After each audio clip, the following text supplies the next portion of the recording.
Hi friends, എല്ലാവർക്കും നമസ്കാരം. ഞാൻ ഡോക്ടർ ജെയിൻ മേരി.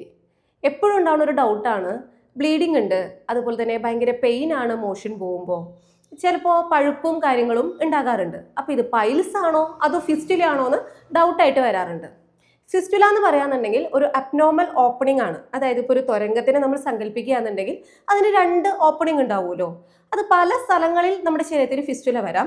അത് ആനൽ റീജിയൻ, മലദ്വാരത്തിന്റെ ഏരിയയിലായിട്ട് വരികയാണെന്നുണ്ടെങ്കിൽ ആനൽ ഫിസ്റ്റുല എന്ന് വിളിക്കുന്നു. ഇനി മലദ്വാരത്തിന്റെ ഉള്ളിലായിരിക്കും ആ തുരങ്കത്തിന്റെ ഒരു ഓപ്പണിംഗ് എന്നുണ്ടെങ്കിൽ മറ്റൊരു ഓപ്പണിംഗ് വരിക ബട്ടക്സ് ഏരിയയിലായിരിക്കും. ഇതിൻ്റെ ഉള്ളിൽ കൂടെ പഴുപ്പ് വരാം, ബ്ലഡ് വരാം, ചിലപ്പോൾ മലത്തിന്റെ അംശങ്ങളും വരാം.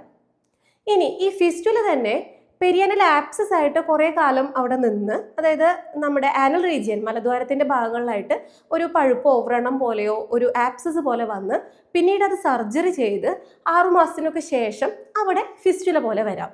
ഇതുപോലെ നമ്മുടെ മലദ്വാരത്തിന്റെ ഉള്ളിൽ നിന്ന് പുറത്തേക്ക് ഒരു ചാല് പോലെ വന്ന് അതിൻ്റെ ഉള്ളിൽ കൂടെ ബ്ലഡും പഴുപ്പും വരാം.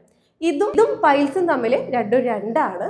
പക്ഷേ ഇതിന്റെ കാരണങ്ങളെല്ലാം പെട്ടെന്ന് ഉത്ഭവിക്കുന്ന ഒന്നുമല്ല. നമ്മൾ കുറേ കാലങ്ങളായിട്ട് നമ്മുടെ ലൈഫ് സ്റ്റൈലിലുള്ള വ്യത്യാസങ്ങൾ, നമ്മൾക്ക് കോൺസ്റ്റിപ്പേഷൻ, തുടർച്ചയായിട്ട് വരുന്ന മലബന്ധം കാരണം, അല്ലാന്നുണ്ടെങ്കിൽ ഒബീസിറ്റി, അമിതവണ്ണരില്ലേ, അല്ലെങ്കിൽ സ്മോക്കിംഗ് ഉള്ളവരില്ലേ, ഇങ്ങനെ, അല്ലെങ്കിൽ IBS, ഇറിറ്റബിൾ ബൗൾ സിൻഡ്രോം പോലെയുള്ള ബുദ്ധിമുട്ടുള്ളവരില്ലേ, ട്രീറ്റ്മെൻറ്റ് എടുക്കാതെ കുറേ കാലം IBS കൊണ്ട് നടന്നിട്ടുള്ളവരിലെല്ലാം ഈ ഫിസ്റ്റുല പോലെ നമുക്ക് കണ്ടുവരുന്നതാണ്.